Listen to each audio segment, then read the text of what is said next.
నిన్నటి వరకు నిరసనలు నినాదాలతో మార్మోగిన ఢిల్లీ జంతర్ మంతర్ ఇప్పుడు నిర్మానుష్యంగా మారింది. వారాల తరబడి కొనసాగిన విద్యార్థుల ఆందోళనకు తెరపట్టడంతో నిరసన శిబిరాలు ఖాళీ అయ్యాయి. జంతర్ మంతర్ పరిసరాలు ప్రశాంతంగా మారాయి.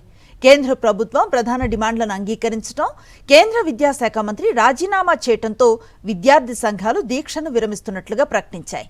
దీంతో నిరసనలకు ప్రతీకగా నిలిచిన జంతర్ మంతర్ సాధారణ స్థితికి చేరుకుంది. దేశవ్యాప్తంగా సంచలనం సృష్టించిన విద్యార్థుల ఉద్యమానికి కేంద్ర బిందువుగా నిలిచిన ఢిల్లీలో జంతర్ మంతర్ ఇప్పుడు బోసిపోయి కనిపిస్తోంది. నెలకు పైగా సాగిన ఆందోళనల అనంతరం విద్యార్థులు తమ దీక్షలను విరమించడంతో నిరసన శిబిరాలను పూర్తిగా తొలగించారు. ఒకప్పుడు వేలాది మంది విద్యార్థులు యువతతో కిటకిటలాడిన ప్రాంగణం ఇప్పుడు నిశ్శబ్దంగా మారింది.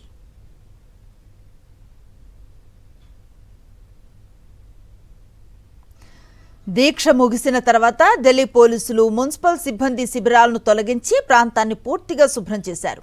సాధారణ ప్రజల రాకపోకలు యథాస్థితికి చేరుకున్నాయి. గత కొద్ది రోజులుగా కట్టుదిట్టమైన భద్రతతో నిండిపోయిన జంతర్ మంతర్ ప్రాంతం ఇప్పుడు ప్రశాంత వాతావరణంలో కనిపిస్తోంది.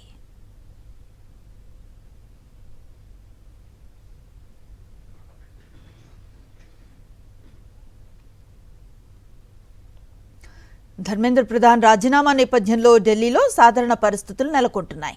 జంతర్ మంతర్ పరిసరాల్లో విధించిన ఆంక్షలను పోలీసులు సడలించారు. అదే సమయంలో మూతపడిన మెట్రో స్టేషన్స్ తిరిగి తెరుచుకుంటున్నాయి. రాజీవ్ చౌక్ సహా అన్ని మెట్రో స్టేషన్స్లో సర్వీసులు పునరుద్ధరించారు అధికారులు.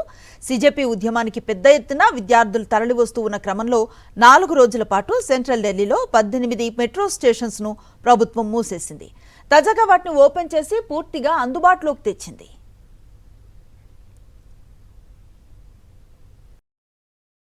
మరిన్ని అప్డేట్స్ కోసం ఛానల్ ను సబ్స్క్రైబ్ చేయండి. నోటిఫికేషన్స్ కోసం బెల్ ఐకాన్ పై క్లిక్ చేయండి.